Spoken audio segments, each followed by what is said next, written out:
Side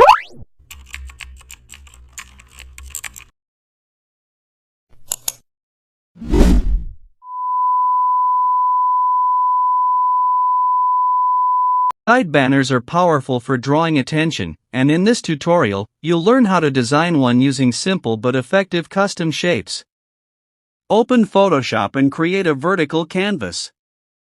Select the Custom Shape tool and draw a tall rounded rectangle along one side of the canvas. Change its fill color to a bold accent tone. Duplicate the shape and resize the duplicate slightly smaller, placing it on top to create a layered banner effect. Now add a small arrow or chevron custom shape pointing inward to guide viewer attention.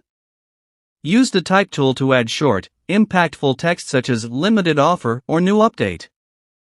Apply a subtle drop shadow to the top banner layer and slightly rotate it for energy.